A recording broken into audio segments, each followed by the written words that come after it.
My old man worked for Hitchcock, too. Yeah.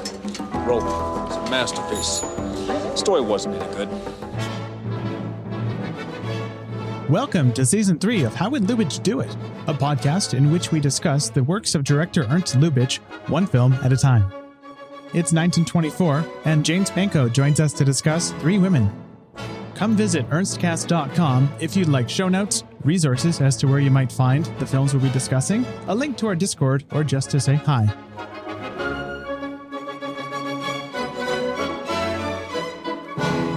All right, hello everyone. We are here with James Penco to discuss Three Women, famously Ernst Lubitsch's least representative film. It is his spiritual remake of Persona, in which two women become friends and slowly swap personalities. There's so many things to get into here. Lubitsch suddenly using scope, discovering zooms. I never thought that Shelley Duvall would make a great... No, we're not talking about that Three Women. No.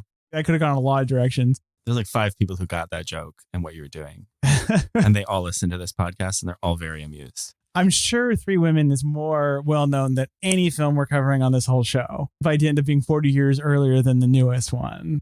Only 30 years. Okay, yeah, it's Spring Chicken. So yeah, we're here with James Penco. James, introduce yourself. Who are you? What do you do? And why did you want to hop on this podcast, given that your current line of work is not exactly film related?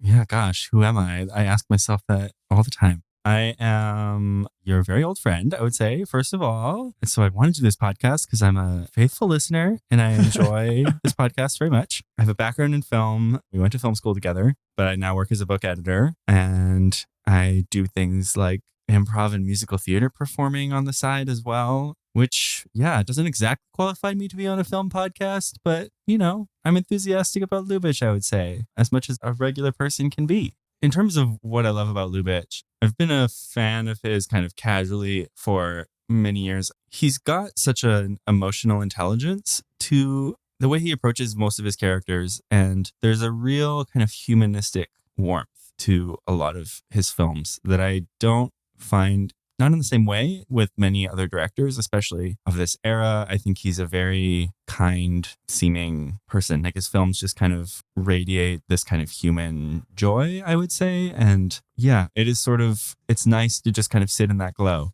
On top of that, I think he's just a really great craftsman when he knows what he's doing. Like when he's on top of it, there's moments, even in this film, which we're going to get into like what works and what doesn't. But I think like the moments that work are just really entrancing and really... like he's just got this stamp that I just find irreplaceable. Like he's just kind of enchanting in his own way as a director. So that's my rambly answer to why I'm here. So Three Women, you kind of alluded to things working and not working, but let's start with the good stuff. This is I might call it a dramedy. There's comic elements, there's dramatic elements. You might call the movie Capitalism and Love, right? Love and Capital, where it's about the intersections between romance and class and financial transactions more than anything. And Are there any moments in the film that stuck out to you as, okay, this is working, this is exemplary of what Lubitsch does well when he's doing well?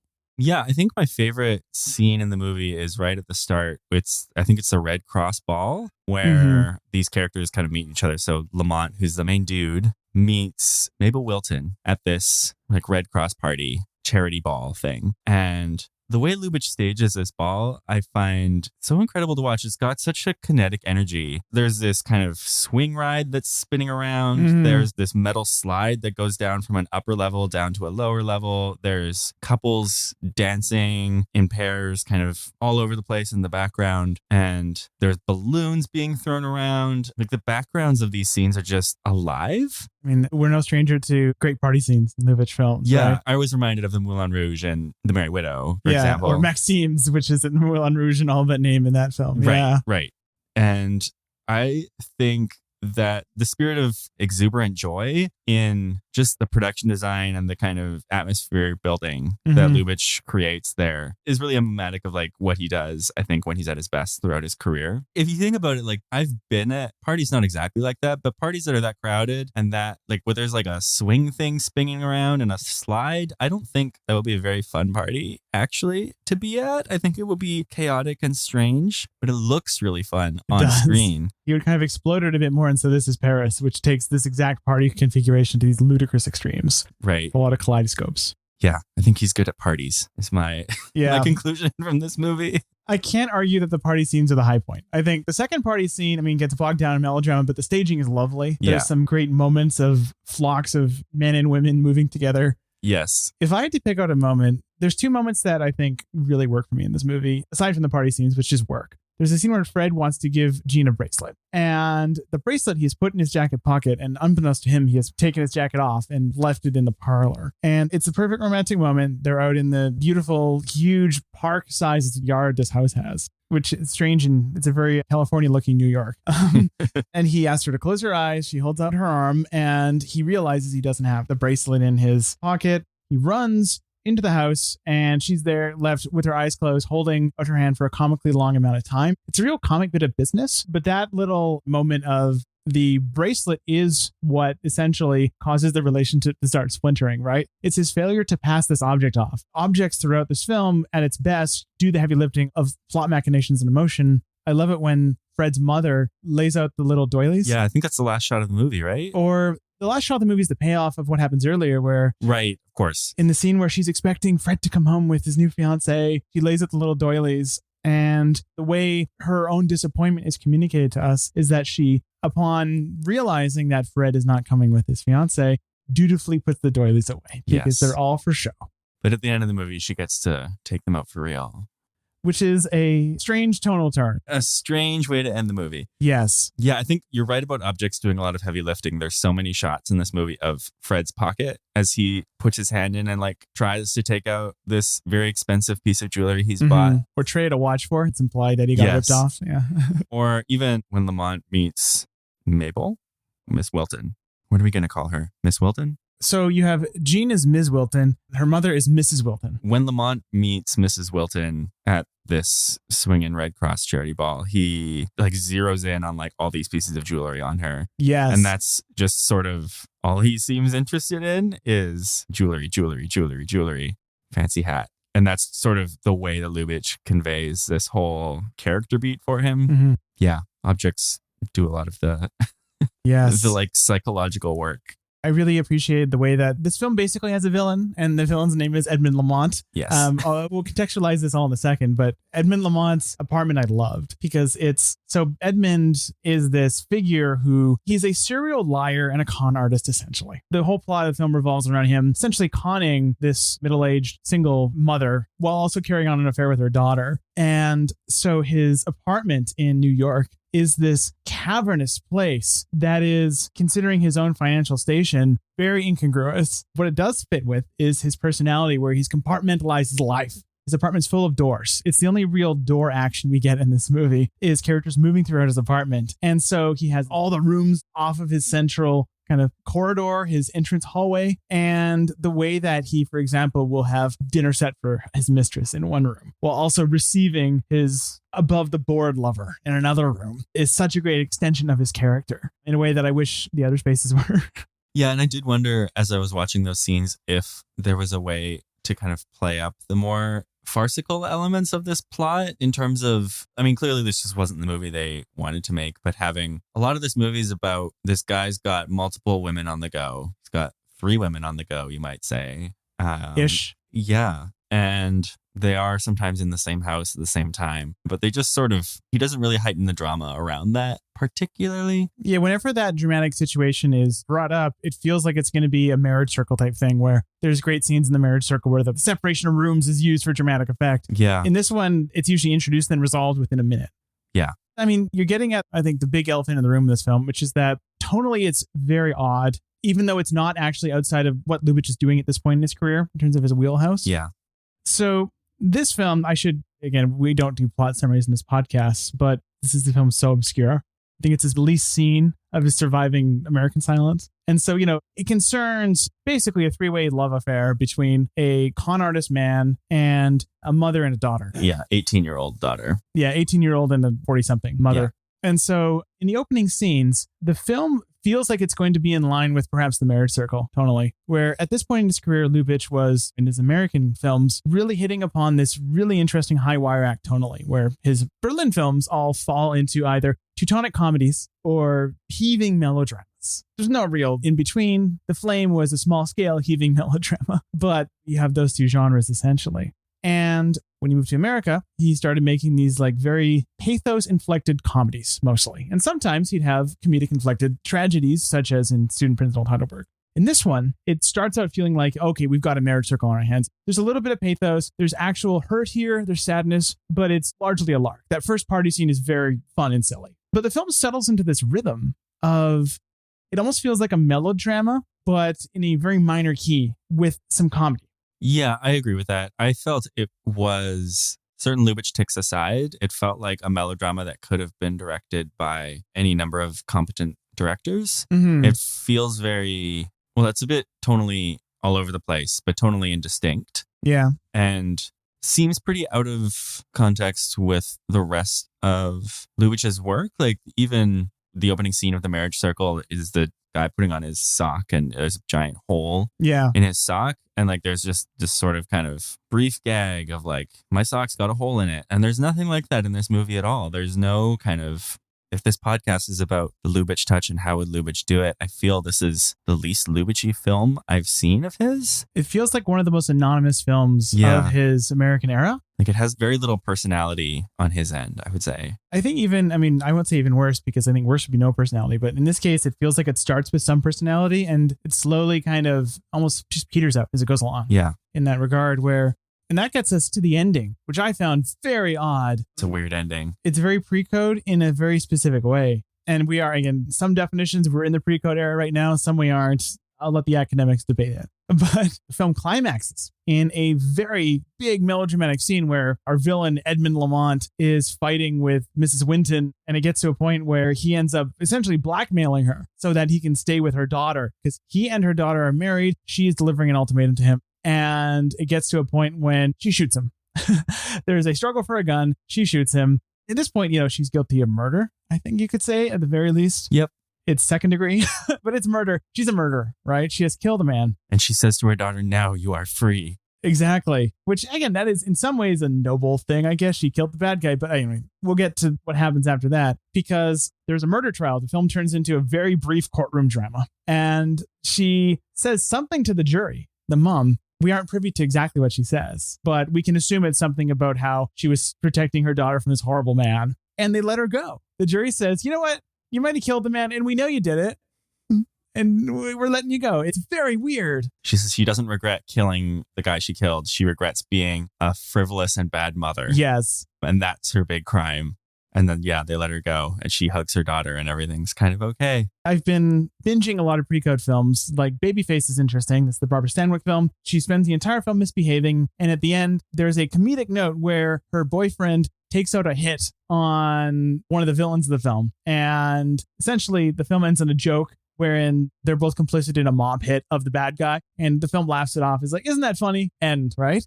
This weirdly feels more transgressive than Babyface because in this case, it genuinely feels like I don't understand the mechanics of this world where this character gets away with murder. And I don't understand the moral mechanics of the film where somehow this murder that this main character has committed in this film that is fundamentally, I think, kind of serious. At least it's fundamentally melodramatic. It's not a goofy comedy where it's like, it's not The Oyster Princess. I don't understand what they were going with that ending. I think the movie hasn't set up that ending is the problem because I think there's a way where you could do that ending. Like Chicago, the musical, has Cell Block Tango, the song about these women who killed their asshole husbands or boyfriends. And you're rooting for them because you're like, yeah, these dudes are assholes. And, who can blame these women for wanting to do what they did? And we kind of go along for that as an audience. And in this movie, Lamont he's like a bad dude, but he's just interested in money. Like that's his bad characteristic. And he's kind of two-timing these women as well. Mm-hmm. Like he's not a great guy, but he's not built up to be like this manipulative, conniving, abusive asshole that you want to see die. It just sort of happens. And so it doesn't feel like coherent for the crime to just be like, oh, well, he was a dick. Yeah. He deserved to die. Yeah. And it feels like, after seeing enough of these films where the film kind of ends on reveling in some sort of like people getting away with it, this film's a good cautionary tale in the risks of not setting that up tonally, I guess. Well, it's weird because I think the other thing about this movie that struck me is how it sort of uses like this kind of moralistic shorthand sometimes instead of creating characters. Like, this struck me most with the way that Mrs. Wilton is built up as this kind of quote unquote frivolous woman, because she's weighing herself on a scale and she's always looking in the mirror at her face and she's bemoaning how she's aged and she's not spending time with her daughter. And there's this sort of like, I mean, it just kind of feels misogynist to me, but it's this weird energy of like this woman who cares about her appearance so much is like that kind of stereotype is doing a lot of legwork instead of her actually having a personality. It's just this sort of moral judgment being placed on her as a character. Like, she's acting out this script of, I'm a vain, silly woman. You should judge me. I feel that's getting imposed onto her instead of like any kind of internal psychology of the character. And I feel that's true with Lamont as well. Like, he's just very sort of ne'er-do-well rake who, you know, needs money. Like, I don't know what. Okay, there are 3 women in this movie who are with him, and I don't know what they see in him because he's just sort of around. I don't understand his charisma. I don't understand his, like, what he brings to the table. He has no money. Like, what? I guess he seems to be, like, sexually attractive, and that's sort of just what he gets. It's all these informed traits, though, right? Where when the film gets closest to working, it's when it actually establishes a causal relationship between, okay, Mabel, the mom, is a negligent mother. And she is essentially almost starving her daughter of love by neglecting her. Her daughter comes to visit, and when faced with this neglect, Edmund Lamont is a shoulder to lean on. And they connect, and she almost gets her revenge on her mom by having this affair with him. So you have this identifiable cycle of essentially hurt between these characters. Yeah. And that works for me. But it all feels tremendously schematic. Yeah, that's a good word. It's a good way to put it. Where in the case of, for example, the marriage circle, you have, just to take one example, you have the Adolf Menjou character who wants to divorce Mitzi. And immediately, by the strength of his casting and the little business that Lubitsch gives him with the exercise machine at the beginning of the film, even just the way he is blocked in the scenes, the way that he reacts when looking at people, the wonderful way that Adolf plays him, you can glean a lot about his character from just a couple of shots. Not a single one of the principals in this film feels like there's that level of texture. I think Paulina Frederick, who plays the older Mrs. Wilton, gets the closest maybe because there's actual pathos on her face. You can see her kind of weighing her decisions at a certain point. She makes at least one character decision that feels unexpected when she forgives her daughter immediately. I thought that was my favorite character turn in the film. But for example, Edmund Lamont, he feels like, one Lou Cody is not... He plays the surface. He isn't giving us much below just this kind of rather hateful, slightly rakish, mustachioed gentleman. Yeah, I think he's the biggest liability of the movie because the entire movie basically hinges on him being charming enough that you believe these really rich women are throwing themselves at this guy. And I, for the life of me, couldn't understand, other than the fact that he's been designated the main character of this movie. I don't know why they're interested. Literally, Mabel, the mom, falls for him after she goes down the slide at this party and she's sort of a little dizzy as she stands back up, and Lamont catches her and holds her for 2 seconds, and then she walks away, and another person says to Lamont, you know how much that woman you just held in your arms is worth? She's worth $3 million. And then Lamont, she's the richest widow in Marshova. Yeah. And it's that's great. That establishes why Lamont is interested in her. But she's suddenly really interested in him after literally interacting with him for 2 seconds. It feels like a beat that works great in an Oyster Princess or a Romeo and Juliet in the Snow, where you have the actors making bug eyes at each other and flailing their arms. Yeah. And they're in love. Isn't this goofy? Yeah, and I think it works if he is also an oyster baron or something, or an oil baron or a prince or some kind of high status person that someone like her would be interested in, just on the basis of his position. But when he's been established as being incredibly in debt and basically he needs money, that's his entire character in this movie is he's in debt and he needs money. Yeah, there's nothing he does to really kind of establish who he is. I feel that's the thing this movie's missing, both on the performance level and in the script. He needs to just do something to kind of be roguish and charming and, make a move that she would find funny or find attractive or be curious about. As it is, I'm just why is this happening at all? And it happens not just with one woman, but then with her daughter and then with a random third woman as well. Harriet. Yeah. Yeah. We should talk about the three women, the title Three Women. Yeah, it feels unearned. The titular three women are the three women that Edmund sleeps with. Yes. Or is romantically involved with. It's not. I don't get the title. I mean, there's a lot of titles in this series that I don't get. Where's My Treasure is the example. But the treasure was the three women we found along the way. When I watched this last night, I texted you, why isn't this movie called Two Women? Because the third woman is literally in it for like 5 minutes maybe, and she's such a minor character. There are other women in this movie who have more screen time than the third woman. I think this is very notable. Including Fred's mom. Fred's mother has significantly more screen time. Fred, who is the romantic interest of the daughter, the other romantic interest. Mary Prevost plays the third woman, who is not the mother and daughter. We might know her as Mitzi from The Marriage Circle. She's great at playing, I'd say, like a woman who have something kind of against the world and are taking it out by having affairs. And yeah, in this movie, she's literally just a woman who shows up because Lamont is cheating on his wife with her. She's a plot device. She could be anyone. Does she have any? She has like a line or two. Maybe. She shows up and then she vanishes. But she shows up long enough for Fred to see that Lamont is being unfaithful to his wife. Mm-hmm. His wife, who Fred is still in love with. So that then kind of kicks into gear the final chain of events of the movie. But she's a plot function. They were like, put a floozy in right here. And then that's what happens. She's Mary Prevost. Yeah. I mean, I still think Love and Capital is the perfect title for the film. It would have gone over great in 1920s Hollywood. They loved Marx.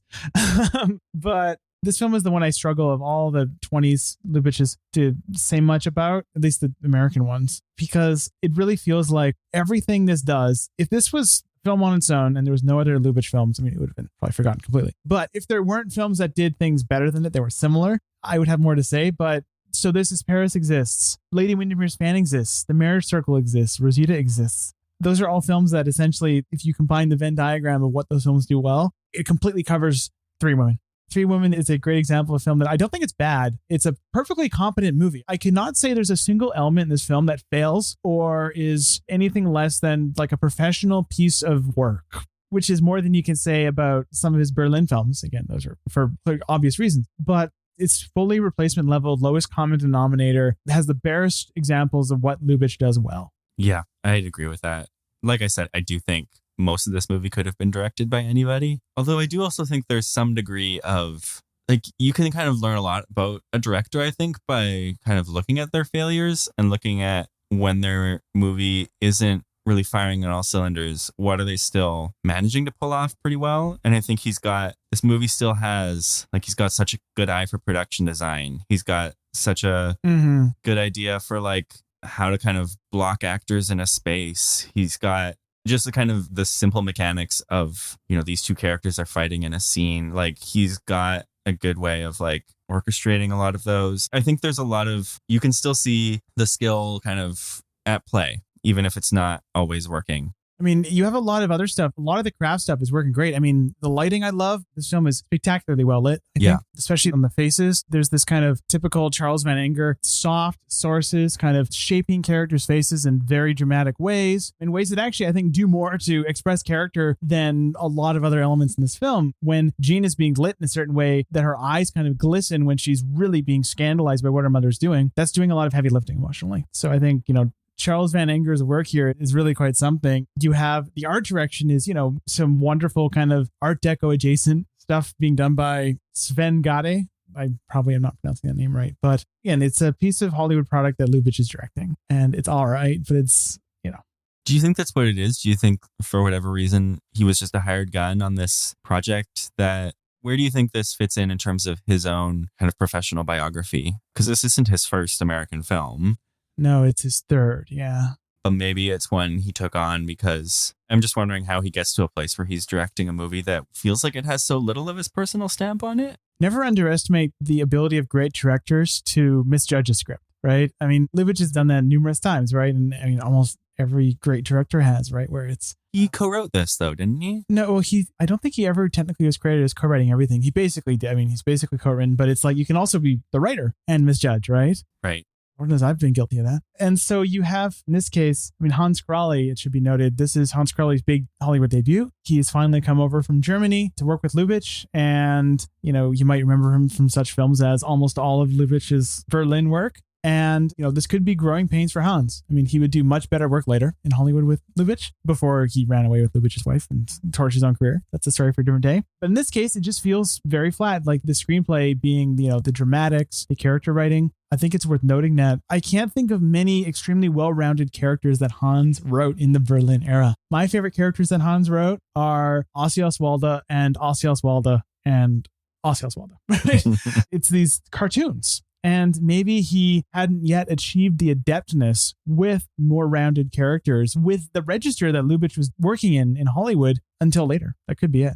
Yeah, it's interesting because I think in comedy, you can make a well-rounded comedy character out of just a couple elements. And Lubitsch is sort of king of examples of this, where you get a guy and he's got this weird exercise machine after he gets out of bed, and suddenly you kind of have a sense of who this guy is. And and that's all writing, right? Yeah, in the world. And in this movie, I just feel all these characters feel like, to greater or lesser degrees, but they feel like stock characters. Like we're sort of supposed to know who they are without being told, because they're just like, here's one or two traits and you kind of fill in the rest. It's very kind of gestural in terms of character development. I find it interesting where one kind of debate I have with people who are, Lubitsch scholars and stuff is I often ask myself, okay, so, I mean, in this film, I can see in like the finer weave of the fabric, Lubitsch's skill, right? I see it in how he does it. Same with something like Monte Carlo later on. And yet the framework doesn't add up to a film I think is a very good movie. And compare that to, maybe a work by someone known as a journeyman, like, Reuben McMillan's Love Me Tonight or something, where I kind of miss the finer points of the weave, right? I'm missing the little details that I can always tell that Lubitsch puts there and the thoughtfulness for character. But that film has amazing fireworks going on in a totally different register. Three Women presents a particular struggle where, am I to judge the film by the clear, undeniable talent and care being put into the finer details by Lubitsch in the direction? Or am I choosing to be put off by the weaknesses in the overall dramatics, which are more of a thing that the Hollywood studio system imposes upon itself and, mainstream cinema imposes upon itself as a prerequisite for great movies, right? Am I here just for the really great staging in the party scene? To what degree should I ought to be put off by thin characterization, basically, compared to the finer points of, this blocking is actually pretty interesting. The finer points of the character, like the title card, the timing, the editing is all on point, but it's all in service of, a narrative that I think is rather weak. Yeah. And I think, you said it, if the interesting things in this movie weren't also readily available in other Lubitsch movies, maybe this would be more interesting. Maybe it would be like, oh my gosh, look, the plot is sort of a mess, but look at this party scene. It's like nothing he ever did otherwise. And we've just got other examples, I guess, and it isn't, quite as notable even on that level, maybe. The weird thing as well is that this movie doesn't feel like it takes place in what you've often called on this podcast, like Lubitsch land. There's no kind of... It's New York. Yeah. Which is odd. And it's just sort of any movie's version of New York. There's no... It feels like it's trying to be a realistic place. And it just kind of feels flat. Think of it this way. You could replace, there's like 2 or 3 establishing shots of New York. They're clearly second unit or stock footage. You could replace those with Vienna. The film wouldn't change at all. Yeah. In fact, the film would make more sense because we haven't talked about this yet. There's so much open boozing in this movie. There's so much alcohol, so many open bottles of champagne. The film was shot in and takes place in Prohibition era America, which is an odd fit. And to me, there's a lot of good arguments for why that's not a problem. And Lord knows that the people of the higher classes could probably drink more openly than like working class people who are relegated to boozing in gangster films and speakeasies. But it's still like the degree to which prohibition doesn't seem like a factor in this is really interesting to me. Point being, though, this film is so diffuse with its location that doesn't really matter. And moreover, again, the film would probably make more sense if it was Paris. I do wonder if you made a fan cut of the film and just changed the title card to Paris and put like period appropriate pillow shots. Would the film play as Paris? I bet it would. That'd be interesting to think about. The other strange thing is Mrs. Wilson lives in New York and her daughter at the start of the film is in Berkeley, California. And there's this sort of dynamic between them about like, you never come visit me. Or, the mom never goes out to California to visit her daughter. And even when she's turning 18 years old. And so then the daughter comes into New York. And I'm just like, this is the 1920s. This journey takes, like a week on a train. Yeah. It's not just some kind of like, hop my butt down to LAX and get on a 5-hour flight. Like it's and then an when ordeal. Fred casually comes to New York. Yeah. Like these people are acting like California is New Jersey. Like, and it just, took them a couple hours. But, that's a minor problem compared to things we've talked about already. Maybe Lubitsch and Hans are new to North America and haven't really internalized. They're still on European distance measurements. Yeah. Where it's like, yeah, we can go to Paris for the weekend. We're in Berlin, Yeah. which you could do on a train. The film as a whole feels like everything is a slight placeholder for a more interesting thing that they never put in. Yeah. There's so many obvious comparisons, even in Paulina Frederick's performance. Irene Dunn played a very similar character a year later in Lady Windermere's Fan, and it's a masterful performance. It's aching, it's poetic, it's comic. And it feels like, again, I think Pauline comes the closest in this film to succeeding in creating a character that I remember. But it's still, again, it's comparatively an empty vessel, the character. I just want to register that my favorite line of dialogue in the movie is after one character eats a bunch of like pastries and then pretends to fall asleep, and the other characters come into the room and say, "You really enjoyed a delicious sleep." And I thought that was delightful. I do want to quickly mention the film's restoration and current status, because season 3 is, if anything, a desert of restorations, at least publicly available restorations. That's surprising to me. I know it's, for whatever reason, his American silence have been neglected in a way that I just think, the efforts of the F.W. Murnau Stiftung and others have really brought out his Berlin films. His American silence have only been restored more recently. And in 2 episodes from now, when we talk about Lady Windermere's Fan, we'll hear Dave Kerr talk about that. But about half the season has been lovingly restored, but it's totally unavailable. Those are the 4 Museum Modern Art restorations. At least they're totally unavailable unless you are a cinema that books them. In this case, though, we have a beautiful George Eastman Museum restoration with music by Andrew Earl Simpson that I think fits the movie perfectly. It's newly composed and conducted, which means it wasn't based off of an original. Maybe there's notes or something. As far as I know, it's new. And I think the score fits the movie perfectly. It's very well done. It does its best to weave together a tonal framework that works. The image is sometimes rocky because of the source materials, but it's beautiful to look at. And so it's nice to see that I always say a minor in every sense, Lubitsch work has been given such a nice restoration. I think the only other film of this season that has a publicly available fantastic restoration as of this recording is So This Is Paris. But the rest are all either unavailable or in dire straits, which is really unfortunate. Why do you think that is compared to like the German silence? I think it's mostly happenstance of history. Like, as far as the American films go, his sound stuff is so much more famous. Like, what are you going to release first? To Be or Not to Be or Forbidden Paradise, right? You're going to release To Be or Not to Be first. Versus the Berlin stuff, I mean, a lot of that is sitting in German archives. And if I'm like the Munich Film Museum, or if I'm the F.W. Murnau Stiftung, I'm not releasing the American ones. That's for the Americans to do. Right. So we released the German ones. And so, in the early 2010s, the German films got this beautiful release from Eureka that combined a lot of the F.W. Murnau restorations. And it's just out there. Again, they're not perfect. They're actually updating a few. I believe Mary Jail's getting a new restoration as we speak, which is great. But even the Berlin stuff, right? Like Carmen, I've seen the restoration. It's beautiful. Not available on home video. Meyer from Berlin just came out last week on home video, which, not a good movie, but it now looks representative.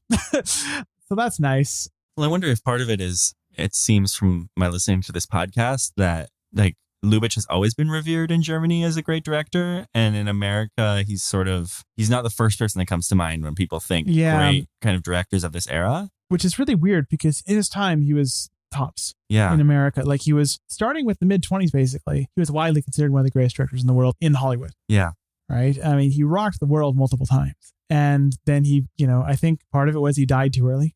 He died in the late 40s, and that was a good decade before the first serious wave of film scholarship started to interview everyone. David Kallett mentions this in the To Be or Not to Be commentary, that virtually everyone at that point who worked in a major role in To Be or Not to Be was dead at that point. Yeah, that's crazy. Yeah, it's just one of those happenstances of history, right? It's why, Fritz Lang, John Ford, Hitchcock, Howard Hawks, all of those people lived into ripe old age and could give their testimonies. And they're also not comic directors. Lubitsch did comedy. He was not purely a comedy director, but his most famous stuff is all comedies. Comedy tends to not linger in the cultural memory as long, unless your name rhymes with Blakespeare, and just isn't taken as seriously. I still hear people say, oh, Lubitsch wanted to be taken seriously. That's why he made Brooklyn Lullaby. And I'm just like, well, the comedies are the serious thing. Yeah. That's as serious as an artistic endeavor. So, it's history sucks. The other thing I wondered about this restoration, just as I was watching, is, and I don't know if you know anything about this, but do you know if the original had any tinting or anything involved? Because this restoration is straight black and white, but I wasn't sure if there was any like original tinting or if we know anything about that.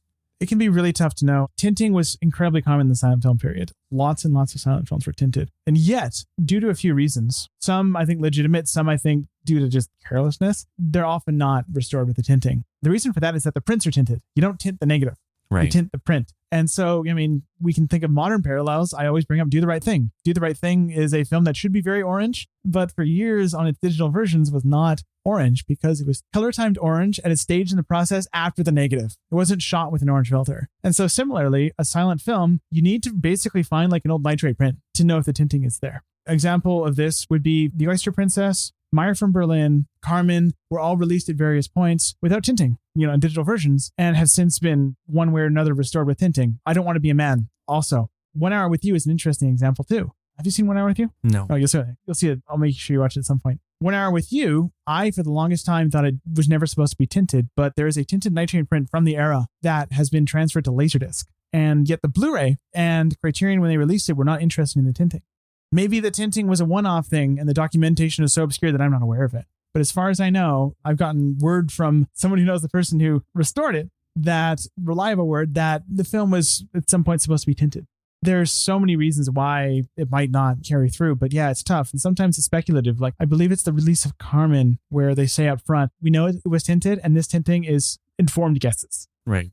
So sometimes you have to do that. And what's more accurate? Not tinting it when you don't know how it was tinted, or trying your best to replicate the best practices of the era?